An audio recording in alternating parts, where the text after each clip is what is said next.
Welcome to Choice Classic Radio, where we bring to you the greatest old-time radio shows. Like us on Facebook, subscribe to us on YouTube, and thank you for donating at choiceclassicradio.com. The refreshing, delicious treat that gives you chewing enjoyment presents for your listening enjoyment John Lund as Johnny Dollar. Hanley Conrad, Johnny. Oh, how are you, Mr. Conrad? Fine. Are you employed? Not at the moment. How about catching the next plane for Los Angeles? All right. What is it? We insure a Mr. William McEdwards. His home burnt down last night and he was killed in the fire. Who do I see? C.H. Anderson, Beverly Hills Chief of Police. All right, I'll call the airport and make a reservation.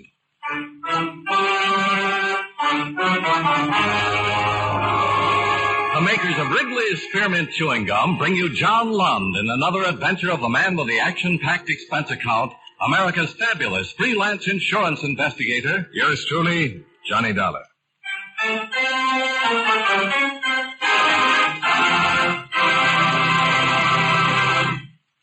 Friends, the makers of Wrigley's Spearmint Chewing Gum present these weekly adventures of Johnny Dollar because they know that millions of you enjoy Johnny Dollar. That's true of Wrigley's Spearmint Chewing Gum, too. It's enjoyed by millions, day in and day out. People find that chewing on a smooth, delicious piece of Wrigley's Spearmint Gum somehow makes time pass more pleasantly. Whether you're working, driving, shopping, or just taking things easy, that good, tasty chewing gives you enjoyment and satisfaction. So always keep a package of Wrigley's Spearmint Chewing Gum handy. And whenever you want a refreshing, delicious treat, chew a stick. You'll like it. You really will.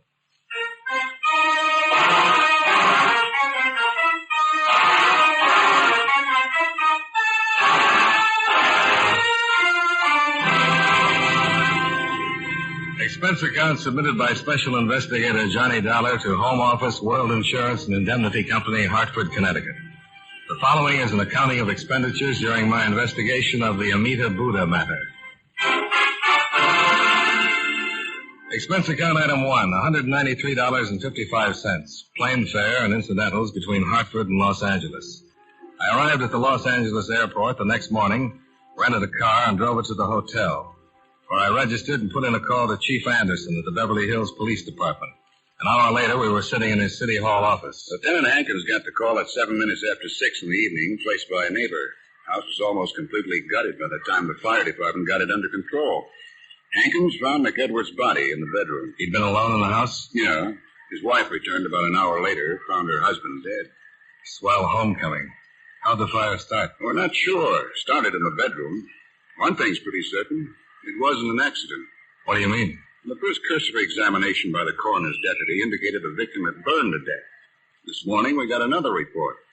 Further examination at the morgue showed McEdwards had been stabbed. What? Mm-hmm. Also hit over the head, severe skull fracture. So you think McEdwards was killed first and the fire started to cover the crime? Yeah. That's how I came into it. Ordinarily, Lieutenant Hankins would handle the whole thing. This murder angle is confidential, Dollar, until the coroner files an official report. Sure. Any suspects? No, not yet. Well, thank you, Chief Anderson. I think I'll go out and talk to the widow. If that's all right with you. Sure. But don't mention the murder angle. I won't. Where's she staying? With her mother in Encino.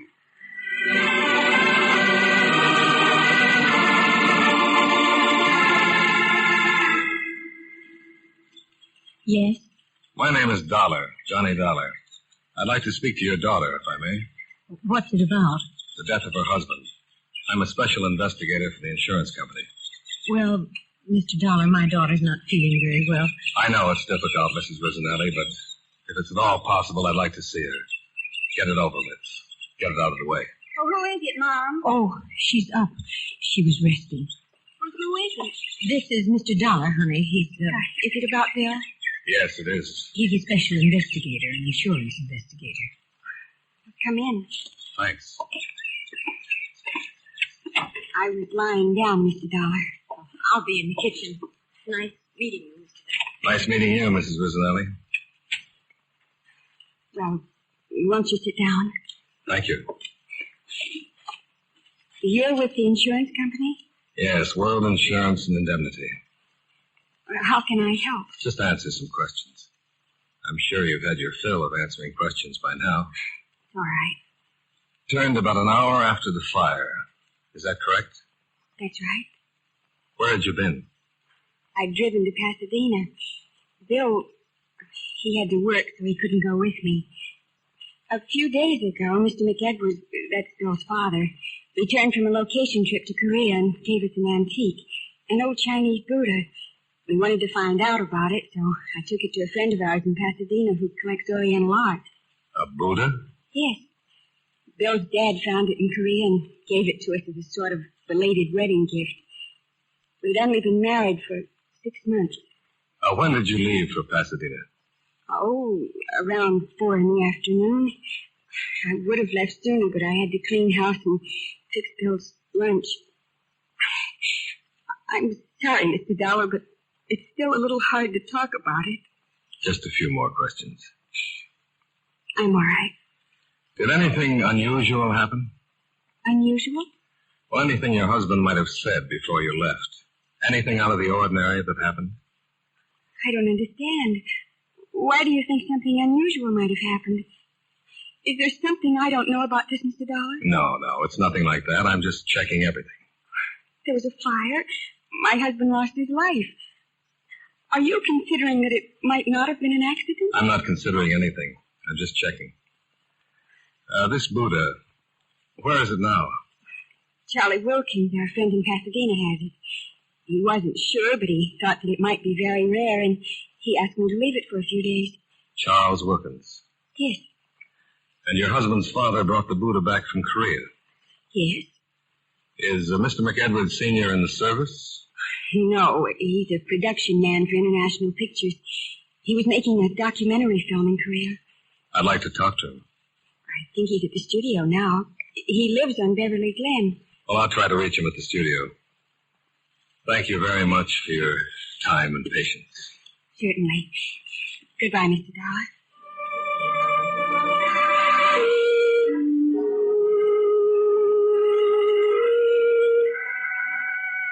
I left the attractive Valley home and drove back to the hotel, where I put in a call to International Studios for John McEdwards, the victim's father.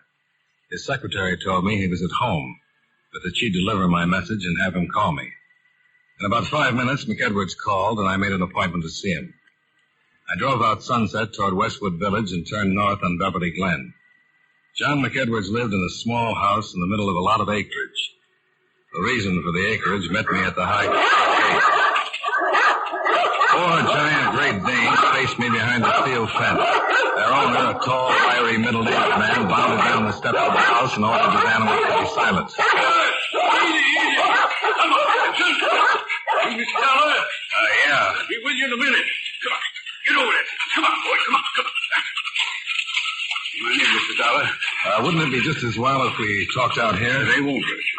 Come on in. Now, easy. Well, Easy. nice doggy. They're all right. Just as friendly as they can be. Yeah. Well, by gosh, they are. I'm McEdwards. Glad to know you, Mr. McEdwards. Oh, easy, boy. I'm just shaking his hand. Come on into the house. Fine. Sure hate to run into that pack if you weren't around. They wouldn't do anything unless maybe you tried to break in the house or something. There's an article in the paper not too long ago about some guy trying to break in a house. The owner's Great Dane spotted him going in the window and broke his neck. Broke his neck? Yeah. No, Samson, you stay out. Samson? Yeah. Samson, Delilah, Cleopatra. I call her Patty. And the Duchess. Sit down. Thanks. The Duchess is the mother. She threw 12 of her first litter. I kept 3. Well, you didn't come here to talk about dogs. Can I get you a beer? No, thanks. You want to talk about Bill? Yes. Wonderful boy. Terrible thing. I'm just trying to keep busy and not think about it. It's pretty tough. You raise a boy and see him through all these years. Yes, sir. What do you want to talk about? How long were you in Korea, Mr. McEdwards? About 3 months. I understand you brought back an old Buddha. Yeah. Why? I saw your daughter-in-law, she told me. How's she taking it? Pretty well, I'd say. Yeah, what a wonderful girl. I never thought Bill would get married, but he sure picked the right one when he did. Tough, isn't it? Only been married 6 months. Tough on Pat. Tell me something about this Buddha. Well, it was funny how I found it. I was helping build a dam. We had to block up a small stream and get the water to rise for a shot we needed. I was digging up some rocks a few yards away from the road, and I uncovered the old Buddha. It was in a box. Nice, neat hole. Your daughter-in-law said she took it to Charles Wilkins, but he thought it was very rare. Yeah. Why are you so interested in the Buddha, Mr. Dollar? Oh, just a casual interest. My company sent me out to investigate the fire, and when your daughter-in-law mentioned the Buddha, I got interested. Your company insured my son's life. That's right. You didn't know Bill, did you? No. Nice boy. Easy going. Never thought about insurance and things like that until he met Pat. Then he settled down. Best thing that ever happened to him. Are you sure you won't have a beer, Mr. Dollar? Oh, no, really. Thanks just the same. Oh, darn dog. There must be someone at the gate.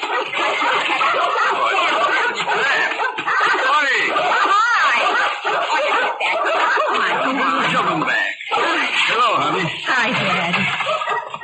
Oh. Hello, Mr. Dollar. Hello? Mr. Dollar, I just had a visit from Police Chief Anderson. He came just after you left. That's why you asked me all those questions. He told you. Yes, he did. What is it? Dad, the fire wasn't an accident. What? Pat, what is it? What do you mean it wasn't an accident? Would you tell him, Mr. Dollar? If you'd like me to. What is it, Mr. Dollar? The fire wasn't an accident, Mr. McEdwards. Somebody deliberately... Bill was murdered. Oh, honey. Mr. Dollar. Yeah. But why? Mr. Dollar, do you think it had something to do with that Buddha? I don't know, Mrs. McEdwards. I'm trying to find out.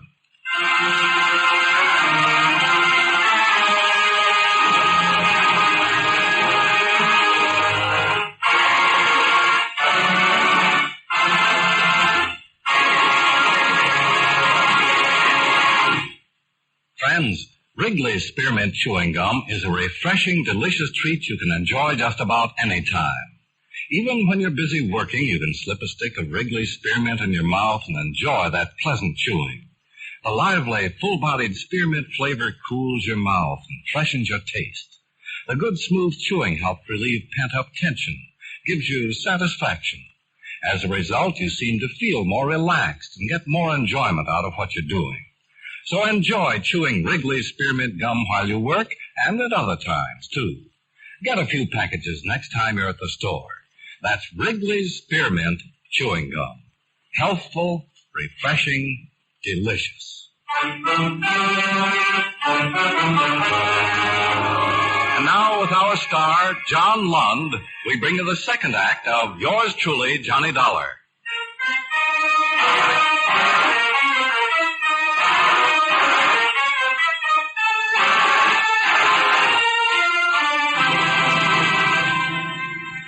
John McEdwards walked me down to the gate and through the Great Danes. Then I drove to Pasadena and met Mr. Charles Wilkins, authority on Oriental art. I can't say absolutely. I'm still doing research, but I believe the Buddha to be the original Anita image Buddha. What does that mean? Well, in Buddhism, there's more than one Buddha. Each may have an earthly life, but there is never more than one in the world at any time.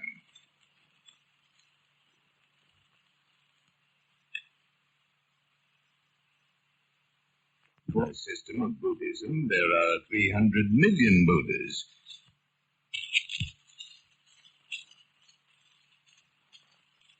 And Buddhas come into being at irregular intervals and only when there is a special need for their presence. In the Mahayana system of Buddhism, there are 300 million Buddhas. But the Anita is one of the 5 Buddhas of contemplation. And the Buddha Mr. McEdwards found is the original Anita? I'm almost positive that it is. I believe its origin dates back to sometime around 200 B.C. What would you say it's worth?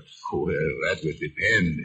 To a responsible collector, really no way of telling.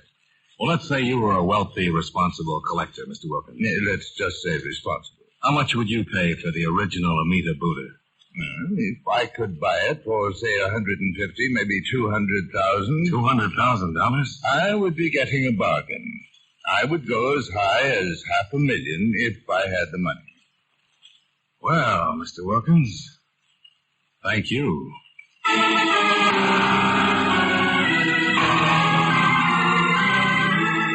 This thing is worth $500,000? That's what the man said. Well, now, that's what I call a motive. Yeah. If the Buddha is really an art treasure, then the U.S. Customs Office is going to be very interested. That's their affair. I'm interested in who killed Bill McEdwards. Well, I don't know where this will take us, but at least it's a lead, only the real one I've had so far.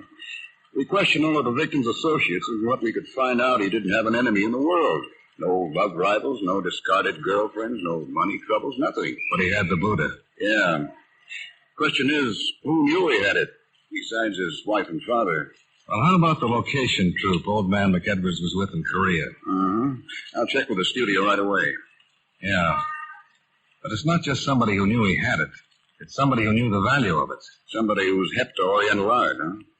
Maybe the guy who buried it. Why would anybody stash a prize like that in a hole in the ground? Well, for safekeeping, maybe. There's been a war in Korea. Yeah, well, thanks for telling me. Let's say it was the person who buried the thing. Why would he have to steal it? He could just step up and claim his property. If he was the rightful owner. But suppose he stole it in the first place. Yeah. Well, I like guessing games as well as the next one, but it's time I got to work. Where are you going to start? First, the motion picture company, then we'll check all incoming passengers from the Orient last week. Ships, planes, military personnel. That shouldn't take more than a month. You got any better ideas? At the moment, no. Then I want another talk with McEdwards Sr. I thought I'd run out and see him this afternoon. Yeah, do that. If you turn up anything, let me know. Sure. If I do.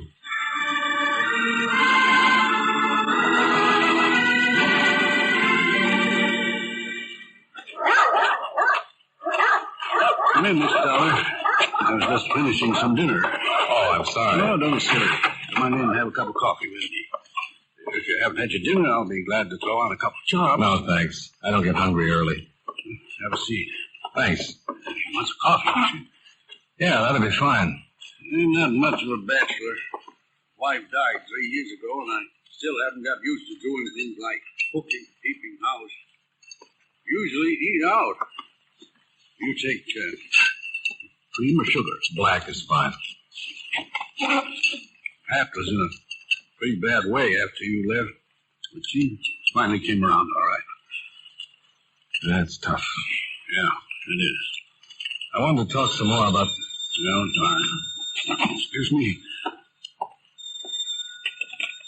Hello? Yes, hello there. Yes, she worked. She hasn't. Well, she left here about, I'd say about 5:30, maybe 5:45. Well, she might have stopped off someplace. No, don't worry about it. No, she was just fine when she left. Oh, sure. I'm all right, dear. Sure. Bye. Honey. That was Pat's mother.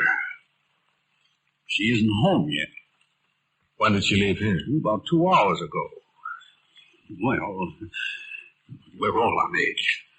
Oh, I don't think there's anything to worry about. No. She's taking it pretty well. When she left, she was fine.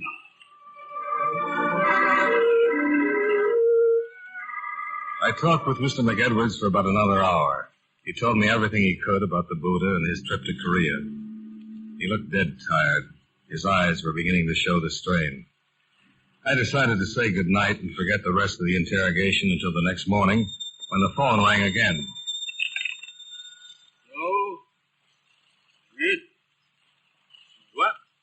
I'm sorry, I didn't right. Yes. Wait. Hello.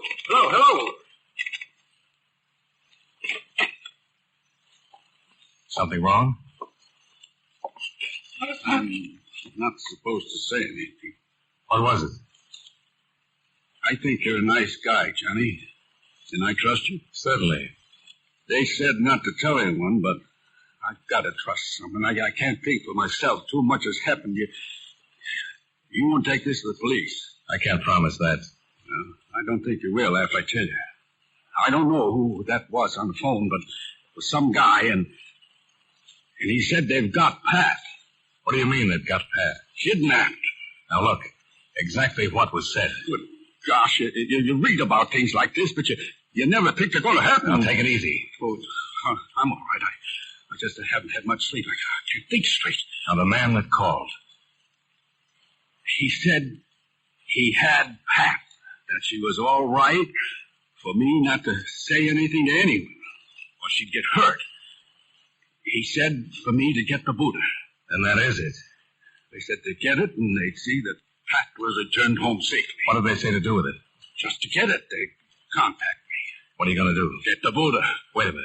Let me go. They might be watching. They'd know I told you about the phone call. They won't do anything to Pat until they get the Buddha. I'll call Wilkins. He's probably in the book. Well, don't you think it'd be better if I went? Yeah, maybe it would. But I'm going to follow you. If anything happens, I want to be around. All right, let's go.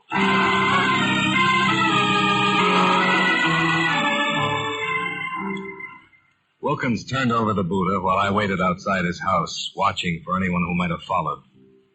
The drive back to McEdward's home was uneventful. No single car stayed with us for any length of time from the freeway to Beverly Glen. While McEdwards opened the gates and drove his car into the garage, I parked in a secluded spot some 50 yards away from the house and walked back, where I met McEdwards at the foot of the front steps. Think you were followed? No, I don't think so. Well, I got the Buddha. What do I do with it? Wait till you hear from them. They said they'd contact you. Think I should call Pat's mother and tell her what's happened? No, not yet. No sense in worrying her until we find out what's going to happen. Again. Huh? Good evening, Mr. McEdwards. John McEdwards had visitors, 2 men. One rather slight, fairly young. The other an enormous man, a good 6.5 feet, must have weighed well over 300 pounds. The slight one held a .38 pointed in our direction. Pat started across to McEdwards, but the big man stopped her. Sit down. What is this? Allow me to introduce myself. Alan Sutter. And this is my friend, Don Roach. We've come for the Buddha. I let him in with my key, Dad. I had to. No, it's okay. Who's your friend, Mr. McEdwards? Yes, I warned you not to confide in anyone. This is Mr. Dollar. He's just an old friend. How unfortunate for Mr. Dollar. You've gone to a lot of trouble to get this Buddha. Indeed, I have. Nearly 5 years, to be exact. Now, what is your interest in this matter, Mr. Dollar? Purely professional. Are you a policeman? Not quite. I see. Mr. McEdwards isn't responsible for my getting mixed up in this. I was here when you called and forced him into telling me. As I said before, most unfortunate. Now, Mr. McEdwards, I'll take the Buddha. Not yet, you won't. Oh? Perhaps you don't understand. Yeah, that's it exactly. Which one of you bums killed my son? Killed your son. He was killed, Sucker. The fire didn't work. The police know all about it. Indeed. Come on, Mr. Sucker. Let's get this over with and get out of here. Patience, patience. You'll have to forgive my young friend. How did you know Mr. McEdwards had the Buddha? Its discovery made the Tokyo papers. I did some checking, found out when Mr. McEdwards was returning to the States, flew here to meet him. Why'd you kill my son? I don't mind telling you. Under the circumstances, I cannot afford to let any of you live. Your son discovered Roach here in the act of burglarizing his home. He protested too much. Roach had to kill him. It wasn't premeditated. We assumed the Buddha was in the house. We knew that Mr. McEdwards here had delivered it to his son the night before. Why, you... Take it easy, take it The easy. dollar's right. Should you get out of hand, Roach will shoot you on the spot. Now, if you don't mind, I'll have that Buddha. Oh, Dad. Without hysterics, if you don't mind. Just one more question. How did you know about the Buddha? Mr. Dollar, I've known about that particular Anita Buddha for many years. Another man knew about it, so unfortunately he was the first to locate it. His name was Wu Sung, an Oriental collector. He discovered the Anita Buddha in a Tibetan temple shortly after World War II and stole it, then smuggled it out of Tibet and into Korea. I followed him, made him a handsome offer, but he refused to sell. He died under rather mysterious circumstances, but I didn't have the chance to leave Korea with the Buddha. The war. Very astute, yes. The communists suddenly attacked, and there was absolutely no way I could get the Buddha out of the country without someone discovering it. So you buried it. A few hundred yards from Yu Sun's home. I imagine the house has long since vanished from the face of the earth. I bided my time in Tokyo, waiting for hostilities to cease, but as fate will have it, Mr. McEdwards uncovered my pride. Mr. Sutter, you talk too much. I enjoy it, Roach. And after all, what good will the information be to our friends? Come on, let's get the Buddha. Yes. Now, Mr. McEdwards, you will either turn over the Buddha or Roach will kill you immediately. Give it to him. Here. Thank you. Now, if you'll all lead the way down into the yard, we'll proceed to my car and take a short trip. Oh, Dad. It's all right, honey. Now, if you please. Beautiful animals, Mr. McEdwards. I'm glad they were penned up when they arrived. They could have caused no harm. They still can! McEdwards had belted the big boy right in his enormous middle. Roach stepped in and swung his gun. As McEdwards dropped, the dogs, penned in behind the tall fences, went crazy. Samson, the big male, went over the 10-foot fence like he wasn't even there. Before I knew it, I was up to my elbows in great shape.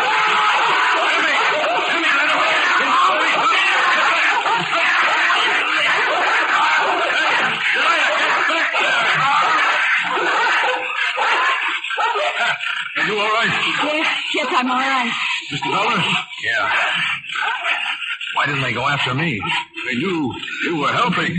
My face, get a doctor, This one's pretty bad. How's the big one?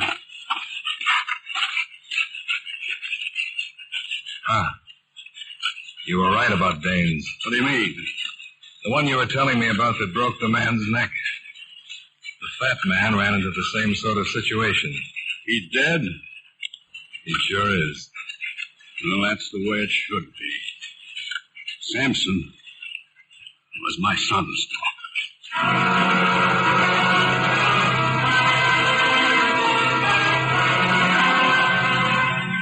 Expense account item 2, $33.85 hotel bill. Item 3 and 4, $299.75. Car rental, plane fare, and incidentals back to Hartford. Expense account total, $527.15. Yours truly, Johnny Dollar.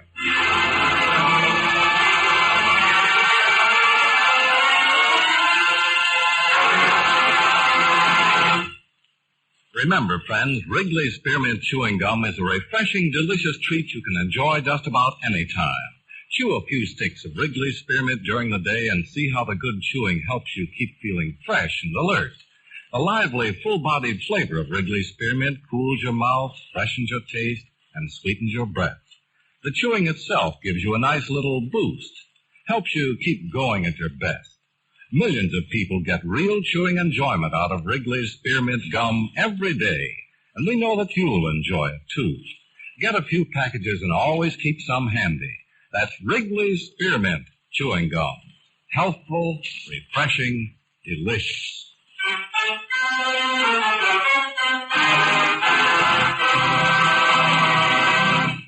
Yours truly, Johnny Dollar, brought to you by Wrigley's Spearmint Chewing Gum, stars John Lund in the title role and was written by Blake Edwards with music by Eddie Dunstetter.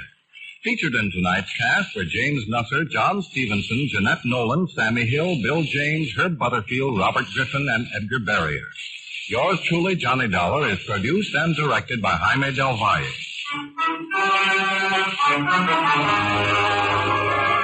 The makers of Wrigley's Spearmint Chewing Gum hope you enjoyed tonight's story of Johnny Dollar and that you're enjoying delicious Wrigley's Spearmint Gum every day. This is Charles Lyon, inviting you to join us again next week at this same time when from Hollywood, John Lund returns as yours truly, Johnny Dollar.